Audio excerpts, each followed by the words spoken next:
Only those who serve in combat, beside those who have fallen, know why so few of us today memorialize them. From 1776 to present, 40 million Americans have served in the armed forces. Of those, 1.2 million have died.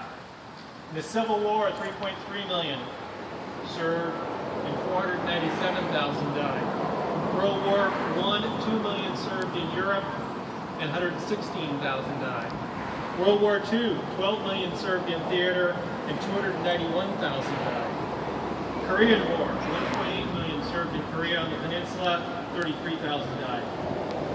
Vietnam, 2.6 million served in country and 58,000 died.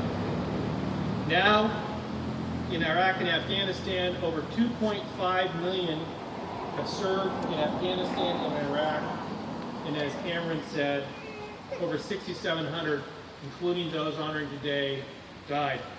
Iraq and Afghanistan has been the longest war in American history. Those who served in the serving war from Iraq and Afghanistan already exceed those in World War I and Korea. And this year, by the end of the year, if history continues to march, they will pass the number of Vietnam.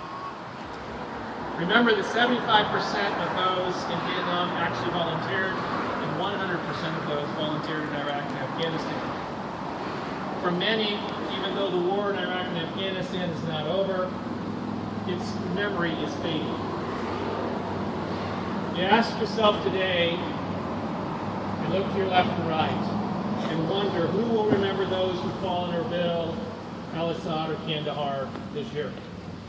The question is, in history, how did we get to this day? The precursor to this day is something called Patriots' Day. It started in April 1776, Massachusetts and Maine, the year after Lexington Green.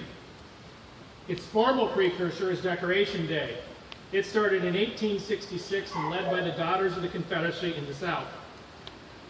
The Women's Relief Corps of the Grand Army of the Republic, which was a precursor association in the Union North, joined Decoration Day 2 years later in 1868. 100 years after that, in 1968, Congress passed Memorial Day into law and created a 3-day weekend. So you ask yourself, well, we're here. Where are the millions of others to memorialize these individuals?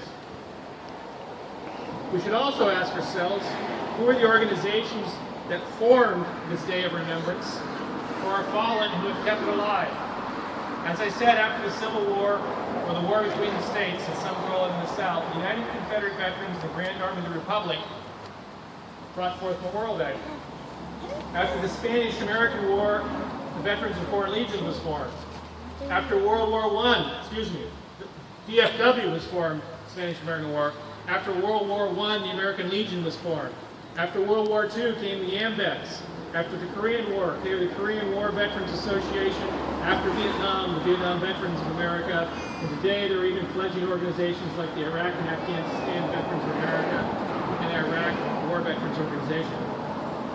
Unfortunately, America has a habit of forgetting its veterans, its fallen, its dead, with the passing of its time, as we all know.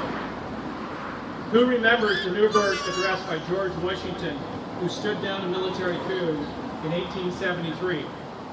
Who remembers the Shays' Rebellion after the American Revolution, which was rooted in corruption and veterans issues?